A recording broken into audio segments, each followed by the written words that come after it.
Welcome to studio news. இருக்காம யாரை பற்றி பார்க்க போகிறோம்னா, அதிமுகவில் பார்த்தீங்கன்னா பொதுக்குழு நடக்குது. ஸோ அந்த பொதுக்குழுவில் பார்த்தீங்கன்னா ஒரு 20 எம்எல்ஏக்கள் பார்த்தீங்கன்னா எடப்பாடி பழனிசாமி எதிராக வந்து பேசப்படுறதா சொல்கிறாங்க. அதே மாதிரி செயற்குழு உறுப்பினர்களும் பார்த்தீங்கன்னா ஏற்கனவே வந்து நம்ம செயற்குழு கூட்டத்தில் நடக்கும்போதே ஏதாவது பிரச்சனை வரும்னு எதிர்பார்த்தோம். பட் பெரிய லெவலில் நடக்கல. இந்த வாட்டி சிவி சண்முகம், வேலுமணி, தங்கமணி பார்த்தீங்கன்னா இந்த பிரச்சனை கலப்புறதுக்கான வாய்ப்பு இருக்குது. டைரெக்டாக மோத மாட்டாங்க.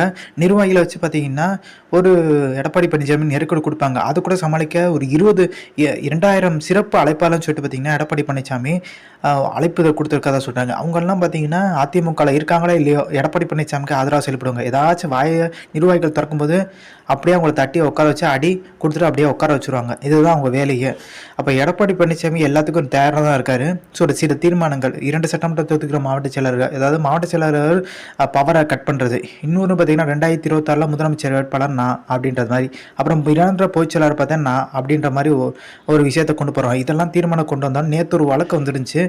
சார் ராம்குமார் ஆதித்யான்னு சொல்கிறது பார்த்தீங்கன்னா வழக்கு தொடர்ந்துருந்தார். எடப்பாடி பழனிசாமி பொதுச்செயலாளர் அங்கீகாரம் பண்ணது பார்த்தீங்கன்னா தேர்தல் ஆணையம் பரிசீலனை பண்ணணும் அப்படின்ற உத்தரவு போடுங்க அப்படின்ற வழக்கு. இது எடப்பாடி பழனிசாமிக்கு மேலும் சிக்கலை கொடுக்க ஆரம்பிச்சிருச்சு.